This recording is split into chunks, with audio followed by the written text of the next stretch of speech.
Am I the only one that hears songs on the radio and then thinks like, oh, that sounds like it could be about the Lord? I think that about that song. So that's a fun random thought to start off this update video. I like to do new locations each time I do a new video. So in my car, driving to my acupuncture appointment, which is something that I had heard from like other members, other Samaritan members who would call in with various conditions and they would want to know if acupuncture was shareable. I'm doing that for sleep issues and some other side effects that I've had, and I would say that overall it's been helping, so that's been enjoyable. Let's see what else is new. I've technically had half of my chemo treatments, but I won't count that as half until the full 3-week cycle is done, which is both encouraging, don't get me wrong, super encouraging, also kind of wearisome, just to be honest. There's things that like I've come to expect with each cycle, but then there's also things that will come out of left field completely new each time. During the 3rd cycle, I had a really bad migraine one night, like throughout the whole night, and I've never had that before. I started making my own iced coffee at home, which probably, well, it is healthy, it's fine, but I just react strongly to it. But I've been so sleepy that I feel like I've needed it.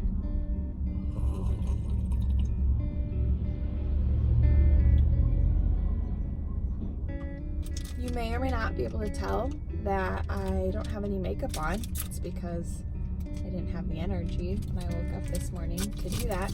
Chemo has kind of wrecked my skin, or it certainly did the 1st cycle, and then the subsequent cycles haven't been as bad, but it's certainly not like great on your skin. But a friend, unbeknownst to them that it was going to be helpful, had actually gifted me a like really fancy toner, which I had never tried before, and I started using that, and it's honestly helped so much. So I'll link the product in the description below. That's what all the YouTubers say. I've then bought other products from that same line just because I liked this one so much. That's how they get you. You use one, and the next thing you know, you're at Ulta spending money that you don't have and buying collagen face masks.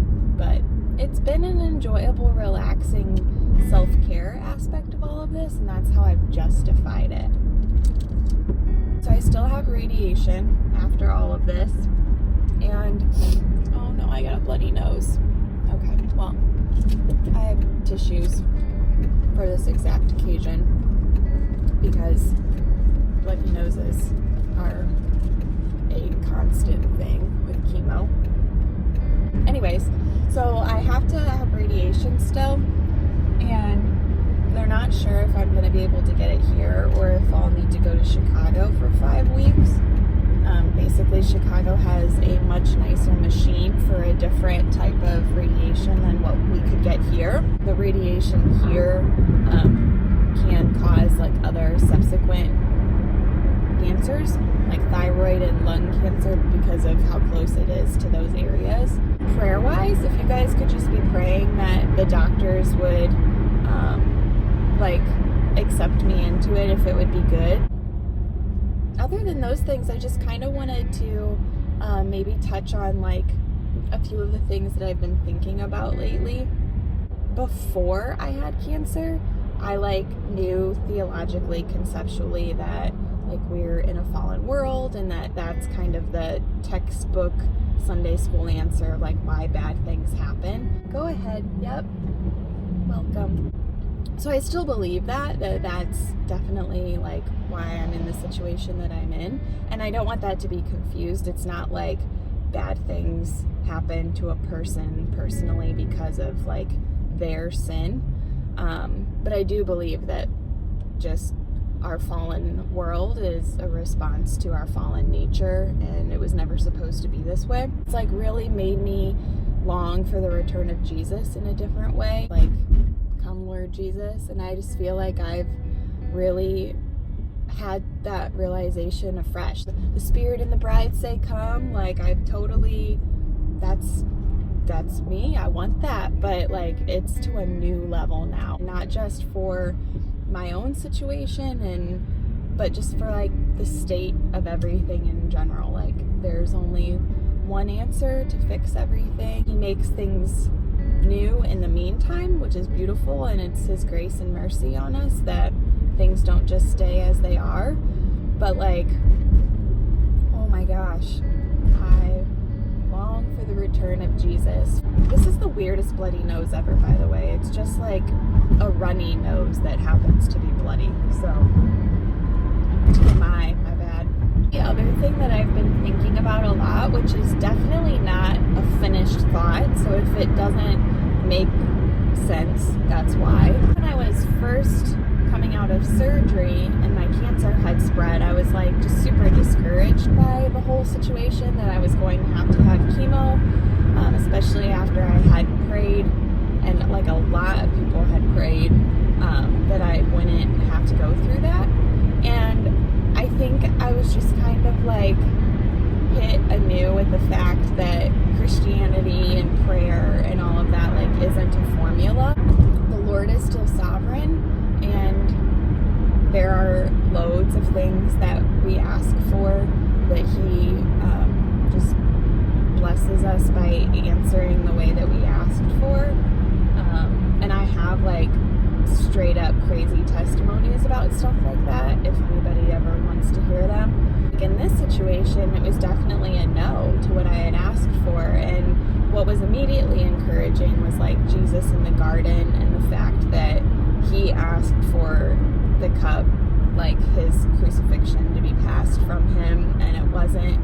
And not that what I'm going through is on par with that in any way, but like it was encouraging to know I was in good company of like, I've asked for suffering to be passed from me, and the answer was no. But it's like I'm no less blessed as a child of God. It just kind of like has been reworking my internal definition of what those words even mean. Blessing and provision and protection, and even if you read the Psalms, like you can think that protection is always going to look a certain way because it looked that way for David.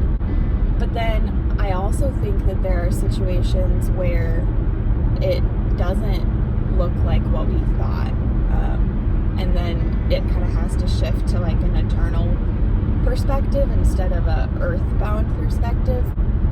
Paul obviously was blessed, obviously was provided for and protected, and like the Lord was his defender through like so many situations, and yet there still came a point where he was martyred. And it doesn't mean that like the Lord's character as defender was no longer true because he was eventually martyred. That's like something that I've really been like chewing on and wrestling with, is like, how do we even define those words if there are still situations that in our like limited mindset would look contradictory to what those words mean. A while ago I had an Instagram post about like Jesus being different than I thought he was, and that's kind of it. Like he's still, it's like almost hard for me to say, he's still my protector, and he's still my defender, and he's still my like safe retreat. It's just provision right now looks different in this scenario. You know, it looks like people's encouragement and financial provision, and it doesn't look like the provision of my health. I mean, in many ways it does, like I'm still here and alive, but so yeah, it's not a finished thought, and I'm not sure that it ever will be finished, but I'm really thankful that for whatever reason the Lord was like, I'm not gonna let Kelsey's definitions of me stay inaccurate. That's the update of where I'm at, and I'm almost to my appointment now, so I'm gonna wrap this up. I'll leave you with one last recommendation, which is that I've really been into worship from the upper room lately. So I'll also put down some of like the songs that I've been listening to that in a chaotic time of things not making a whole lot of sense have been songs that have just been like, for whatever reason, really sweet to my soul. So I will also put the names of those songs in the video description.